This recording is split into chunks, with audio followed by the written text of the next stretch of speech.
Assalamualaikum warahmatullahi wabarakatuh. Waalaikumsalam warahmatullahi wabarakatuh. Alhamdulillah, salatu wassalamu ala asrofil anbiya'i wal mursalin sayyidina Muhammadin wa ala alihi washabihi ajmain amma ba'du. Alhamdulillah, sahabat ngaji ID dimanapun berada, jangan bosan-bosan ya ketemu lagi bersama kami tim ngaji ID yang dimana sekarang membahas tentang isu kepanas, yaitu apa? Presiden Prabowo membuka hubungan diplomatik jika Israel akui Palestina merdeka. Nah, itu gimana tuh maksudnya ya kawan-kawan?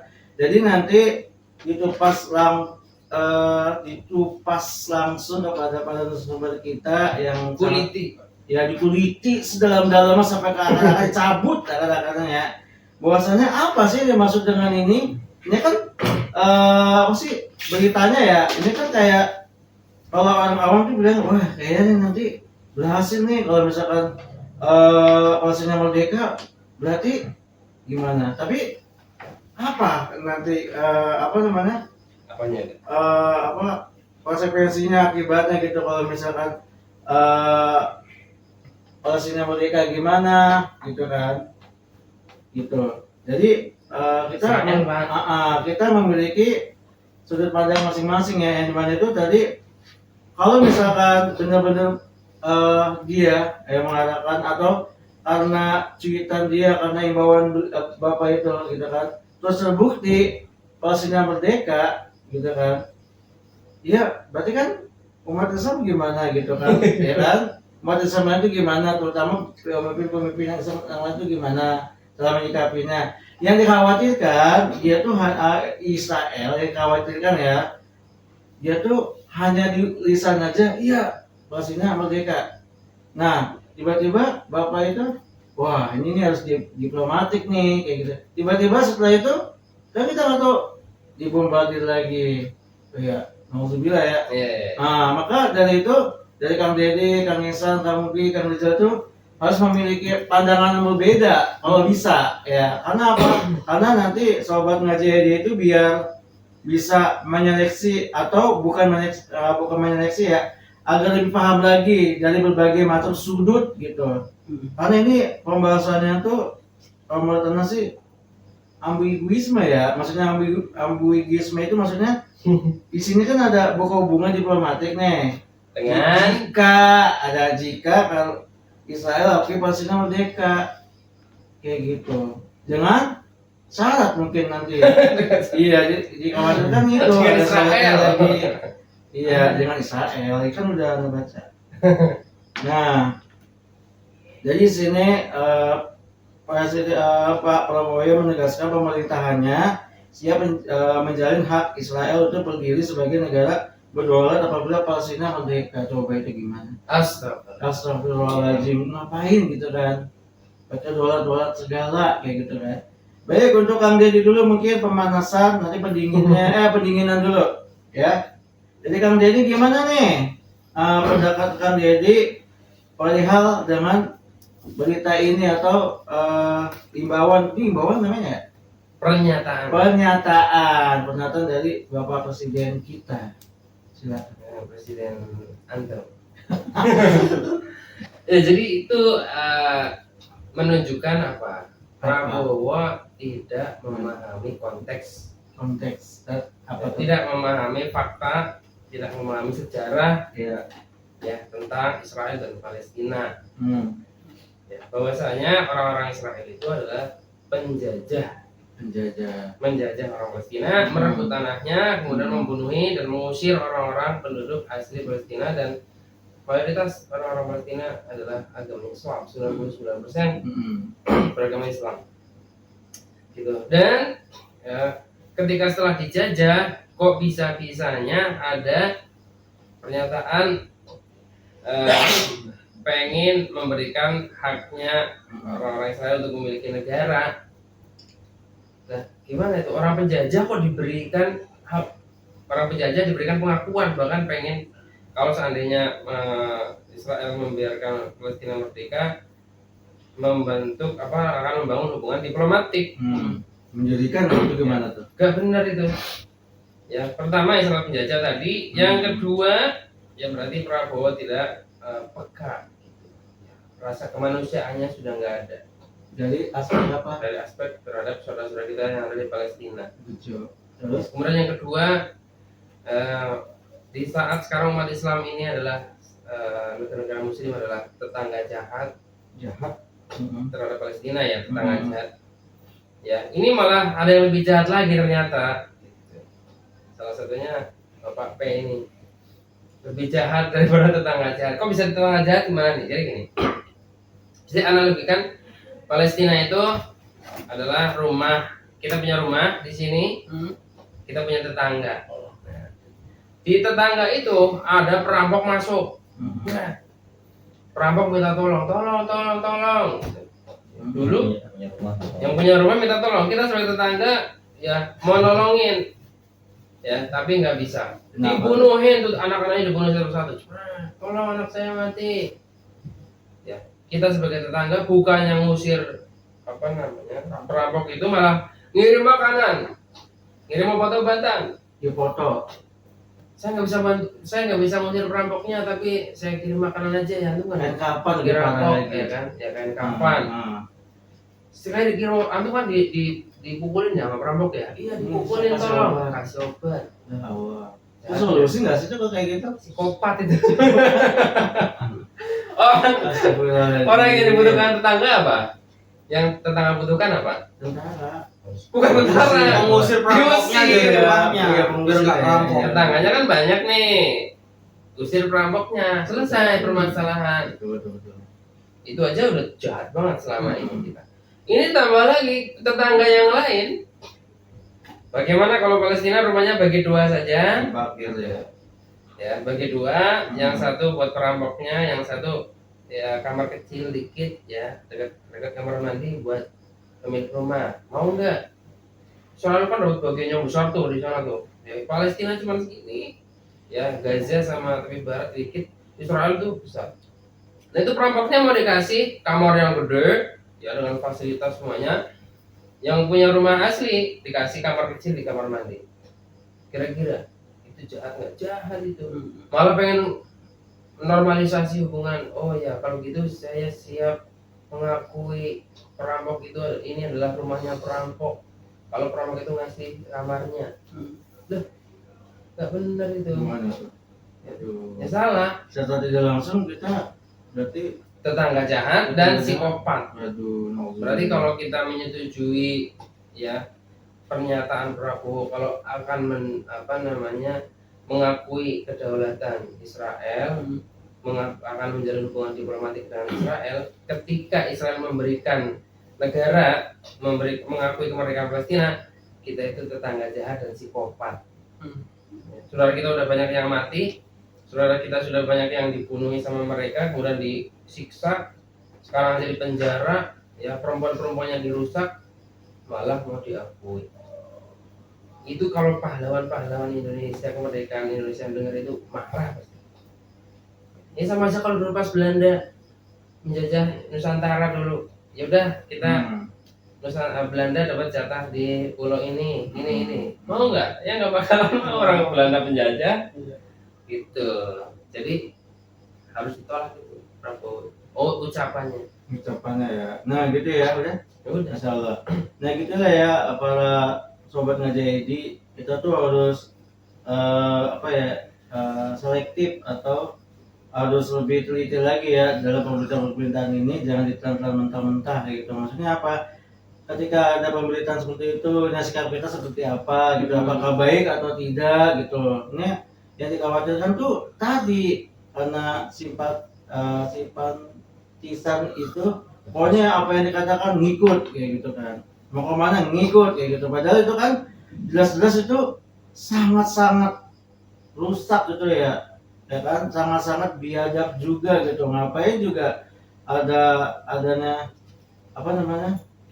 hubungan diplomatik, mengingat kita itu memang negara muslim loh, ngapain kayak gitu. sama Zionis lagi coba penjajah lagi. Iya lengkap pokoknya itu, dari tahun ke tahun, dari beranak cucu sampai sekarang itu masih kayak gitu.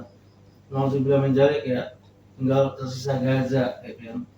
Nah itu tanggapan dari Kang Deddy. Kalau dari Kang Mugi gimana sudut pandangnya, mungkin ada yang lain?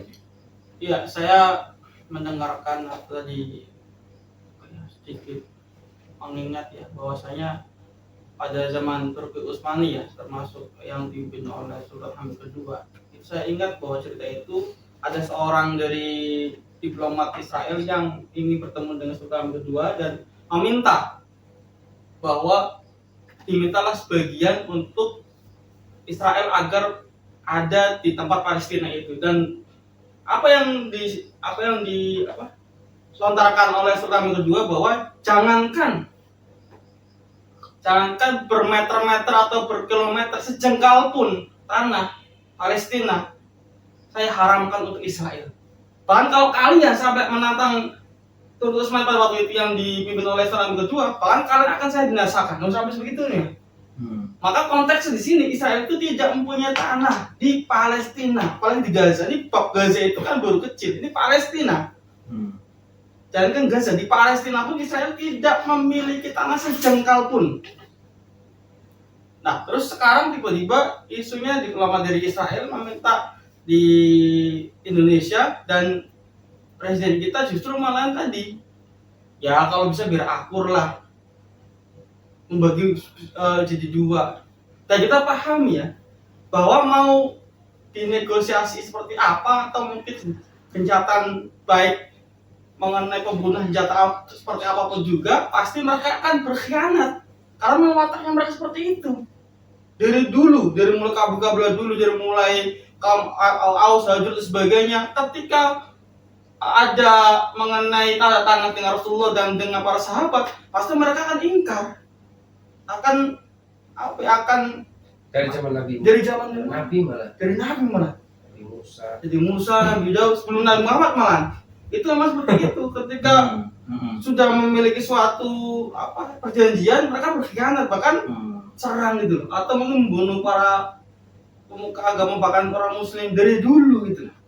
Ini bagaimana kita selaku umat Muslim seharusnya yang sudah tahu sejarah, yang sudah tahu mengenai dari dulunya, jangankan mengenai mendukung, percaya aja nggak bakal 0% malah 1%-nya nggak mungkin. Karena apa? Sudah tahu sejarahnya, apalagi mempunyai narasi, ya udah biar akur lah. Nanti Israel saya mengakui merdeka, Palestina di situ. Kalau tadi ya menganalogikan rumah besar, tiba-tiba Palestina di samping kamar mandi atau ya Allah, nah itu kalau misalkan tidak seperti sekarang kan wow, udah dibombardir lah, anak kecil dibunuh sebagainya. Nah kita selaku yang di Indonesia katanya nafsi lah, itu kan bukan di Indonesia. Kalau misalkan antum mau menolong, silakan ke Palestina. Wah, kalau saya mah ini memang orang perlu digembleng secara akalnya biar nggak stres nih. Loh, kenapa kok saya bilang seperti itu? Secara pola berpikir, Muslim satu dengan Muslim lain itu saudara. Kalau logikanya mau Muslimnya mungkin di Palestina, mau di mungkin Australia, mau di Amsterdam, mau di manapun, ketika itu Muslim kita harus bantu, kita harus tolongin gitu loh. Bukan hanya sebagai mengirim kata dia bala bantu obat-obatan atau mungkin makanan, bahkan kain kafan, bukan.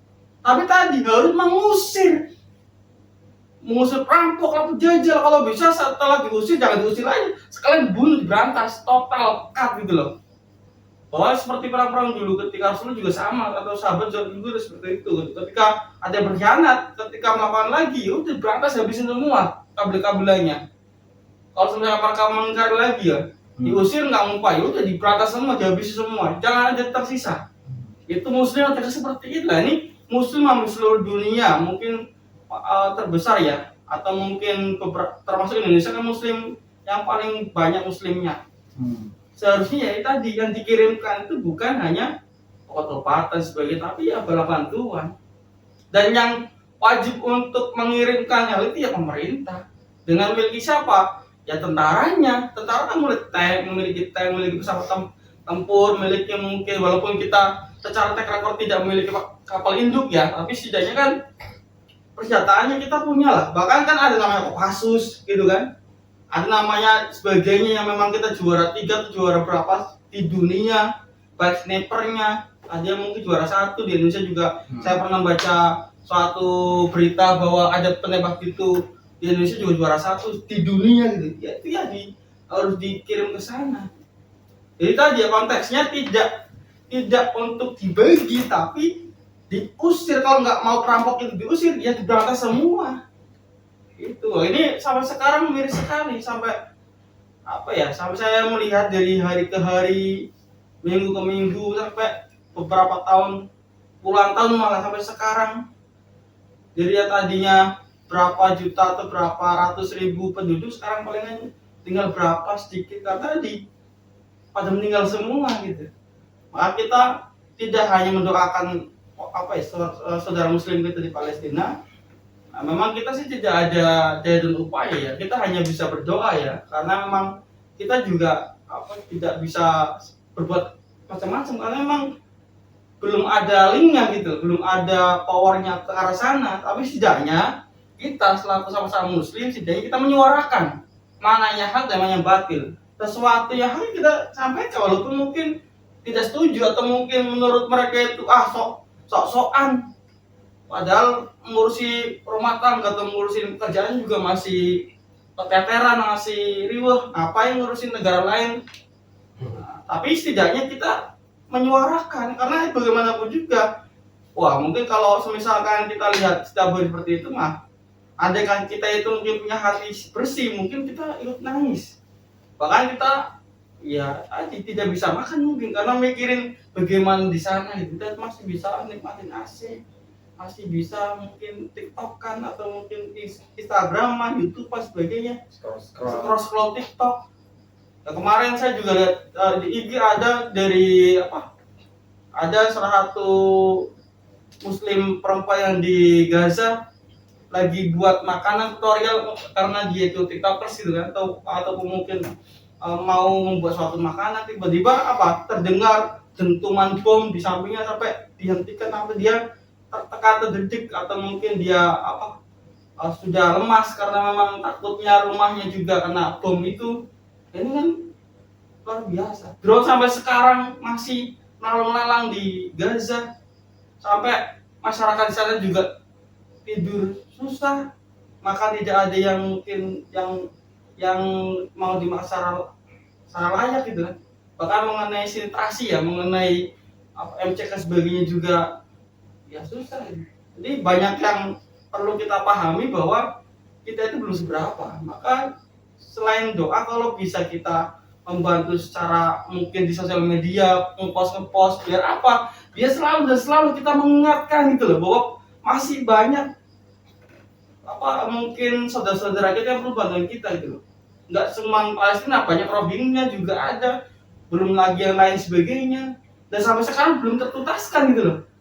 Belum tertuntaskan. Nah, ini umat muslim itu mau seperti apa? Paling banyak, paling berjaya pada masa 13 atau 14 abad yang lalu, tapi sekarang malah habis dilantahkan oleh Zionis laknatullah alaih. Nah itu palingan dari saya, Kang Majid itu. Ya, jadi memang diharamkan ya, walaupun satu jengkal pun iya, itu ya gitu. Apalagi dia menguasai gitu Palestina, sekarang tinggal Gaza gitu ya, dimana bukan sejengkal lagi kayak gitu. Nah jadi apa gitu maksudnya terjadinya seperti itu, musim-musim gimana itu, terutama pemimpinnya itu yang dipertanyakan kayak gitu.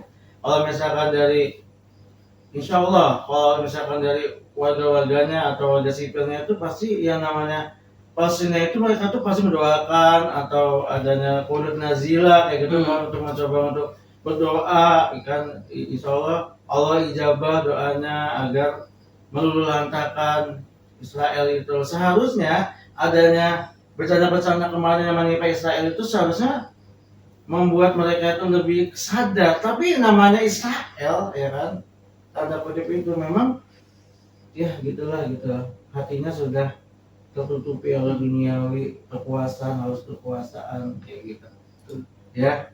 Kalau dari pandangan Kang Rizal gimana? Oke. Mengenai pernyataan Pak Presiden ya, bahwasanya kita itu akan mengakui dengan syarat kalau Israel sendiri mengakui keberadaan atau eksistensi Palestina kan. Intinya ini kan ada yang namanya solusi dua negara, Diploma. two state solution kan gitu. Kalau kita ulik ya, solusi ini kan berasal dari Serikatan Bangsa-Bangsa ya kan. Waktu itu resolusi 242 tahun 1967 bahkan bahwasannya Israel dan Palestina itu ya udahlah kita solusi dua negara aja kan, bagi dua nih ya kan, sama-sama mengakui kedaulatannya masing-masing gitu kan. Nah yang jadi pertanyaan adalah apakah Israel sendiri mau solusi dua negara kan gitu ya. Israel sendiri kalau kita lihat ya nggak bakal mau gitu kan, yang namanya dibagi dua begitu. Karena akan banyak konsekuensi yang akan dia terima nanti kan ketika dia itu menerima solusi dua negara. Ya diantaranya dia harus tarik mundur tuh ya kan pasukannya ya kan dari daerah-daerah yang sudah digarap gitu kan. Dan kedua dia juga harus menerima Palestina untuk berkembang dari sisi infrastruktur, kemudian pembangunan pelabuhan, kemudian pembangunan bandara kan gitu. Kemudian ketiga ya termasuk kekuasaan gitu kan daerah. Artinya dia menyerahkan sebagian kepada Palestina gitu. Artinya dari Israel sendiri kayaknya nggak bakal mau untuk menerima solusi ini kan gitu. Nah sehingga Israel itu maunya ya one state solution gitu kan. Solusi satu negara. Artinya dia memang mau menggarap secara keseluruhan gitu kan. Menggarap secara keseluruhan. Bahkan sama Mesir, Yordan, Lebanon masuk itu Iya. gambaran Israel tuh. Kayaknya. Next berikutnya ya. Ya berikutnya. Sesuai dengan benderanya. Sungai Nil, Sungai Efrat. Karena kalau kita lihat itu apa namanya, di sana kan ada dua apa namanya pergerakan besar ya di Palestina itu, ada yang namanya Hamas ya, ada juga satu lagi Al-Fatah. Nah kalau Al-Fatah itu kan dia mengusung solusi dua negara karena dia ya menganggap realistis saja lah gitu kan ya. Kita udah begini gitu kan, mau satu negara, solusi satu negara susah gitu kan. Kan gitu. Jadi dia mau sikap realistis. Sedangkan bertolak belakang dengan pernyataan dari Hamas ya kan gitu. Kalau Hamas maunya ya kita satu negara terus memperjuangkan sampai merdeka gitu kan. Tapi pada akhirnya kan Hamas sendiri mengikuti gitu kan satu negara kan seperti itu. Nah kalau kita lihat ya Israel itu sebenarnya nggak sendirian gitu. Israel itu nggak sendirian. Israel itu banyak yang menggerakkan. Artinya kan ini kan alat, Israel itu alat ya kan. Yang menggerakkan itu di belakang banyak negara-negara Eropa di belakang, terutama yang paling besar Amerika. Ya kan gitu. Artinya kalau harus bertarung sama lawan Palestina yang sendirian ini kayak apple to apple gitu kan. Ya, beda dengan Indonesia lawan Belanda. Israel itu apple to apple gitu kan. Jadi kalau ini kan hubungan banyak gitu. Sehingga ya satu sisi kita juga harus apa yang mengaku ya bahwasanya memang peradaban yang sedang berkuasa hari ini peradaban barat gitu kan. Berkiblat ke arah sana. Ya wajar ketika kekuatan itu muncul dari sana, kekuatan besar itu.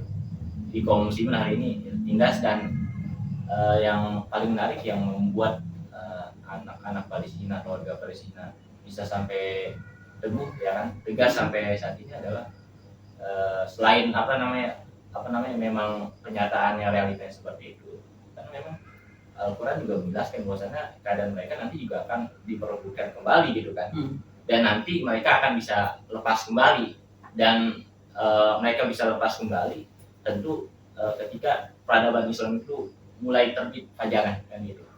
Artinya ada sebuah negara superpower yang kemudian mereka bersatu gitu kan, jadi satu kesatuan yang nanti akan berani dan mampu melawan Israel dan para tuan-tuan. Mungkin dari anak seperti itu aja. Artinya ini solusi dua negara Anda intinya presiden mau mengakui atau tidak ya itu misalnya kalau ini ya penilaian sendiri dia mengakui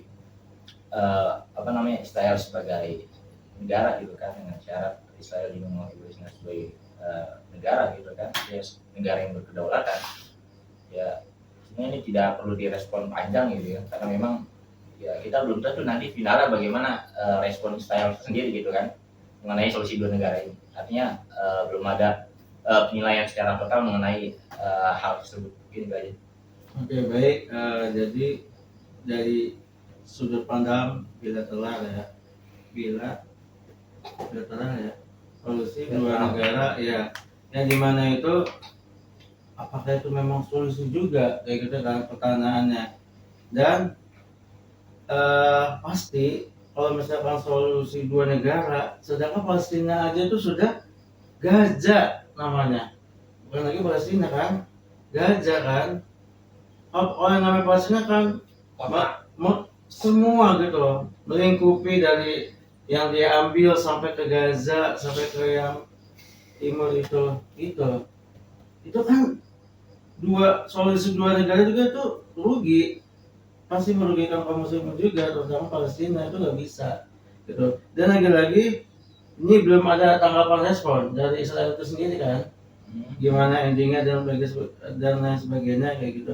Jadi memang segala sesuatunya itu memang harus diteliti gitu, maksudnya dengan bijak gitu. Ketika ada pemberitaan seperti ini, kita gimana, kita tuh ini ingat loh, ini perkara muslim gitu kan, perkara yang dimana itu bukan lagi dengan perasaan, bukan lagi dengan perbuatan, tapi ini memang keharusan kita, kewajiban kita gitu. Sebagaimana ketika muslim satu terbunuh itu sebenarnya tuh udah seperti halnya apa, alam dan itu kan nyawa kan, seperti alam dan dunianya itu coba. Tapi ini belum tadi dibilang sama antum kan, ya kamu juga belum di Rohingya, di Patani, belum di Kashmir, belum di mana-mana ya kan. Coba Uighur dan sebagainya sih, apa Xinjiang dan sebagainya kayak gitu. Coba itu ya kan. Jadi menurut pandangan Kang Rizal seperti itu. Dan mungkin dari berikutnya pandangan dari Kang Insan, apakah tadi gitu mau menyimpulkan pandangan dari Kang Rizal, silakan menyimpulkan dari Kang Mugir atau Kang Rizal silakan. Tapi kalau misalkan punya sudut pandang sendiri ya silakan kayak gitu, nggak apa-apa. Biar variasi. Ya. Oke, terima kasih kepada Kang Majid atas waktu yang telah diberikannya. Ya. Jadi mungkin saya akan sedikit memberikan pandangan terkait two-state solution itu, dua solusi negara. Jadi solusi dua negara. Jadi agak sedikit menggelitik ya kalau kita melihat salah satu bagian daripada solusi yang pragmatis, jangka pendek, gitu, bukan jangka panjang.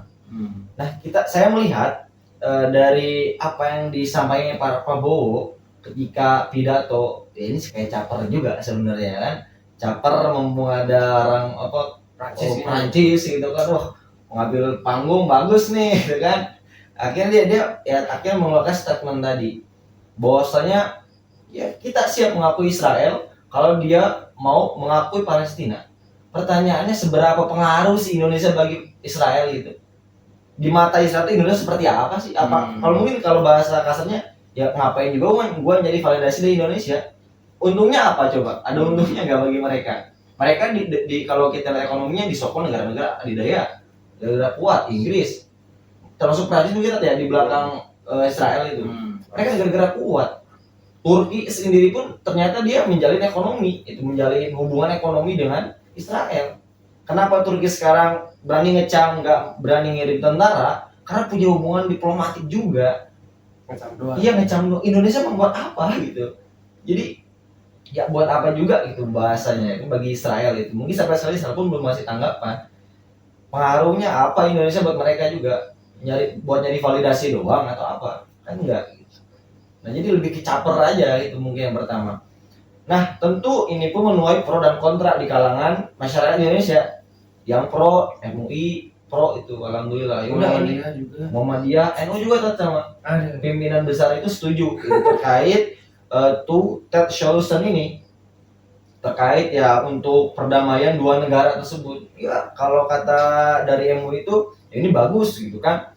Berarti tadi tentara Israel diangkat, dicabut dari daerah Palestina yang khususnya di Gaza. Terus warga-warga yang ditahan dikembalikan dan kotanya diserahkan, itu kan yang paling penting. Itu menurut pandangan daripada MUI. Begitupun dari NU dan Muhammadiyah, mereka pun sepakat gitu.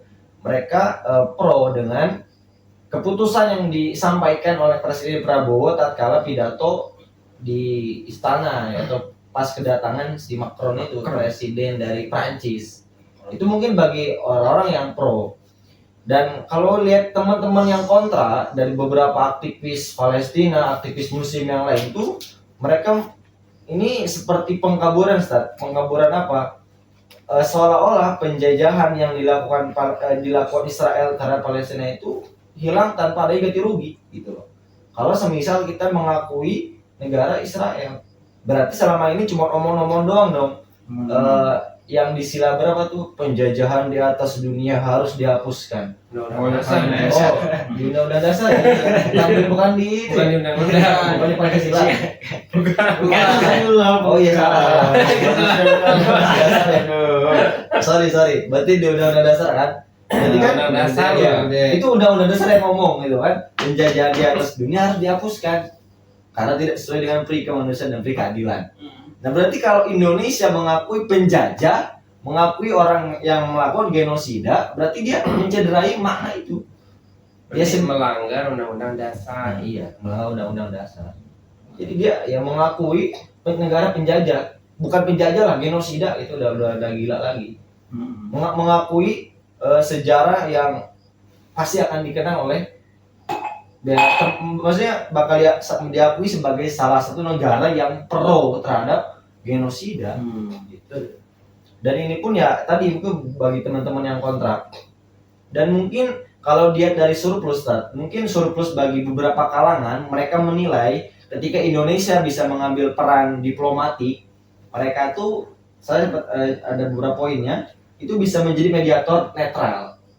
Dalam sejarah sejarah Palestina Israel itu kan dari tahun 40-an kalau nggak salah, 1940 itu kan udah terjadi konflik sampai sekarang pun ternyata belum ada mediator netral, itu nggak ada gitu. Ada pun ya nggak lama gitu kan, cuma bertahan beberapa ya pragmatis itu jangka pendek, tidak jangka panjang. Jadi dalam sejarahnya nanti Indonesia bisa mengambil peran sebagai mediator netral dari negara-negara yang lain. Itu berikutnya punya pengaruh dalam mendorong solusi damai ya tadi. Dua negara tadi ya dalam sejarahnya pun nanti akan tercatat gitu kan, Indonesia sebagai mengambil peran perdamaian antara Israel dan Palestina. Yang berikutnya mendapatkan kepercayaan internasional tentu dari Eropa dan Timur Tengah. Jadi setara surplusnya mungkin mereka pun pengen ngambil peran itu. Tapi sekali lagi ya kalau ngomongin orang-orang Yahudi, orang-orang Israel itu ya mereka licik gitu. Mereka licik, kita sudah tahu sejarahnya dulu seperti apa.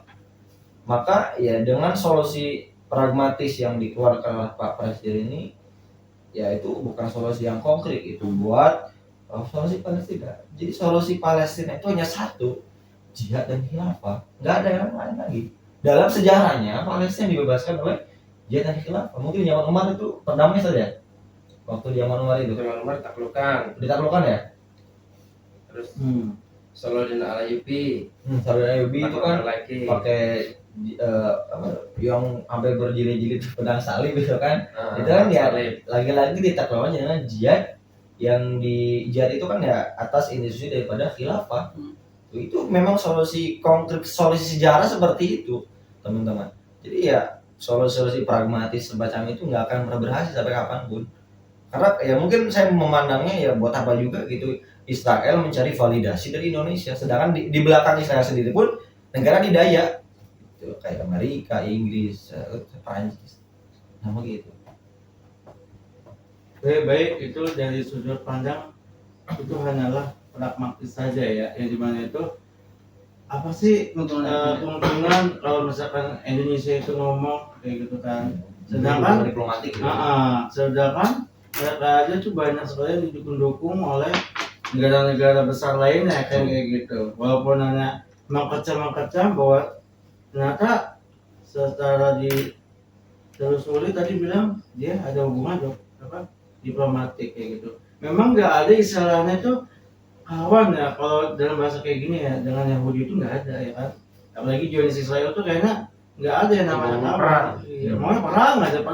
Karena dia kafir harbi kan. Kafir harbi kayak gitu. Nggak boleh pakai diplomasi. Iya, bisa jadi yang tadi aku bilang kan sudah kayaknya belum puas dengan Palestina, tetangganya bisa jadi Mesir, ya kan? Itu emang sudah di dalam. Pertanyaannya, kenapa Mesir itu seolah-olah tuh diblokade gitu loh?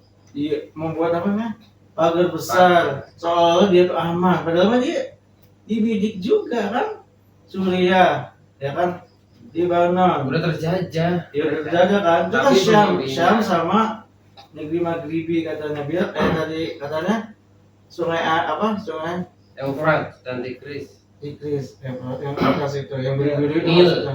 Oh Nil, Nil. oh, gitu. Terus di itunya gitu, di tengah-tengahnya lambang dia gitu. Nah itu langsung dia menjadi kayak jangan sampai kayak gitu. Mungkin ada tambah sama aja. Silakan. Bisa diterangkan Tat, kayak apa sih salah satu alasan Israel tuh mereka getol banget gitu pengen negara Palestina itu jadi milik mereka. Karena kan kita sempat ada kabar juga bahwasanya mereka tuh punya prinsip gitu terkait tanah yang dijanjikan. Nah mungkin mereka udah punya prinsip, kalau ada tawaran kayak ya Indonesia, ya kalau mau kalau lu mau gua akuin negaranya, ya bebaskan Palestina. Sedangkan mereka punya prinsip gitu kan. Berarti kan itu bertolak belakang dengan prinsip mereka nggak sih? Tanah yang dijanjikan. Iya. Salah satu alasan Israel tuh Aslinya itu sebenarnya tanah yang dijanjikan itu cuman isu-isu ini saja. aja. Jadi sebelum Israel itu pengen ke Palestina, ya, itu Inggris memberikan dua opsi. Ya, pertama Argentina, kedua Palestina, ya kan. Jadi orang Yahudi seluruh dunia itu memang Zionis itu punya perkumpulan Zionis, jadi ideologi Zionis menginginkan gimana sih agar Yahudi itu punya negara, karena selama ini nggak punya negara, karena terkutuk itu kan dari para nabi-nabi sebelumnya, terpecah di seluruh dunia. Nah mereka berkumpul negara. Nah Inggris menawarkan dua, satu Argentina, kemudian dua Palestina. Pilih yang mana? Gitu kan. Setelah kemudian perundingan panjang, ya ternyata kemudian mereka memilih Palestina karena ada historinya. Jadi disambung-sambungkan akhirnya. Di situ itu para nabi dari kalangan Nabi Yakub ya kan, Bani Israel dan sebagainya terus. Nah, akhirnya ideologi Zionisme kemudian dibumbuilah dengan faktor sejarah kenabian atau keagamaan Yahudi. Semakin klop lah gitu. Sehingga dijadikan alasan kepada publik bahwasanya ini adalah tanah yang dijanjikan. Sebenarnya sebelumnya nggak ada, itu Inggris aja tuh yang menjadikan Israel ke Palestina itu, nggak jadi ke Argentina. Ada tiga opsi lah, pokoknya dulu itu ada Argentina, Palestina sama di daerah Afrika itu. Tapi yang dipilih Palestina sampai sekarang itu menjadi bencana terbesar umat Islam ya. Di sisi lain para pemimpin umat Islam saat ini sudah terjajah juga dari ideologinya mereka. Ya bukan ideologi Islam, ya tadi kayak Mesir disinggung, kemudian Yordania, ya kemudian Lebanon, ya ditambah lagi Arab Saudi, ya kan Arab Saudi juga pendukung Israel juga.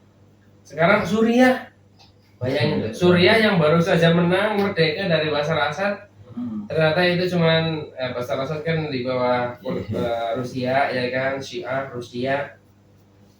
Ditaklukkanlah sama para mujahidin, ternyata mujahidin mereka tidak paham politik dunia, kemudian di take down, diambil alih sama Amerika kembali melalui tangannya Arab Saudi lagi. Aduh, tambah parah lagi. Ya itulah jadi tidak ada yang namanya tanah yang dijanjikan sebenarnya di Palestina itu. Bumbu saja berarti itu. Cuman bumbu-bumbu saja agar seolah-olah masuk akal. Cocokologi aja. Cocokologi Tapi aslinya. emang rata-rata ketika saya diskusi dengan teman-teman di kampus yang lain itu mereka ya salah satu faktor utamanya itu karena tanah yang dijanjikan, maka mereka tetap ngotot gitu pengen Palestina itu. Berarti mereka kurang baca buku sejarah lagi. Dan yakin bahwa di bawah Palestina itu ada kerajaan buat mereka. Nah, itu Ya, kebetulan saya menulis penelitian tentang Palestina, jadi paham semua. Itu mulai dari sejarahnya, apa alasan mereka, siapa yang berperan di situ, ya itulah yang terjadi sampai sekarang. Jadi memang kita tuh harus menolak opsi negara Yahudi. Itu Kang Haji.